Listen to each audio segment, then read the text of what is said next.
Dead Rising 2 Case West Review. The dead have risen yet again.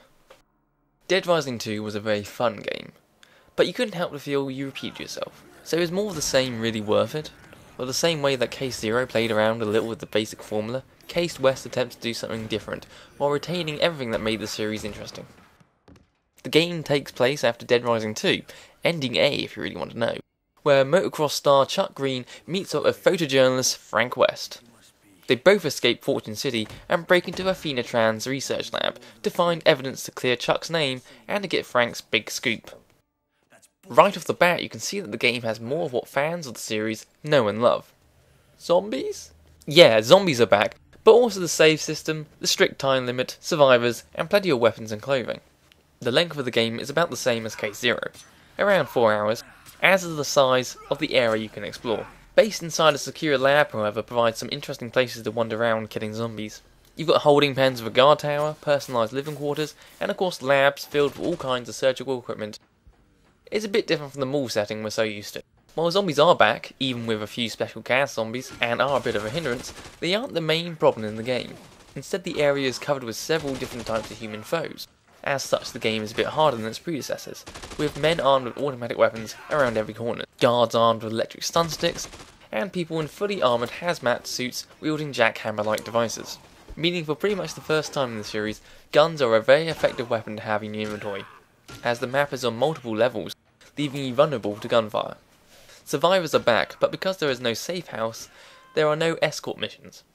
Instead, all you need to do is save them, and then cater to their demands before they run off into the sunset. It does mean the game feels a lot quicker, as you don't need to drag them to the opposite side of the building, but you do need to take part in quite a few fetch quests. One even requires you to build 2 weapons to then give to a survivor, who will then make yet another weapon with them. It stretches the suspension of belief that somebody will be terrified of 8 zombies surrounding them, but be completely fine running through a horde of hundreds to get to the mysterious unseen exit. As I mentioned, weapon creation is back, and as well as having combo cards from Dead Rising 2, there are also plenty of new weapons to make, and Floating Castle have gone overboard on the zany factor. A laser gun that electrifies zombies, then causes them to explode, is pretty much the zenith of weapon creation.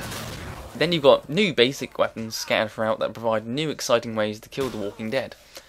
Clothes are more limited than previous incarnations, but there's still a few nice ones to try on, including Frank's original clothes from the first game. Throughout the game you're accompanied by Frank West, a completely autonomous, indestructible, and armed buddy to back you up. Controlled by the computer, he isn't that helpful. He hangs back, allowing Chuck to get most of the glory, but at the same time this means the guards have 2 targets, and while they're focused on Frank, it allows Chuck to sneak up and take them unawares.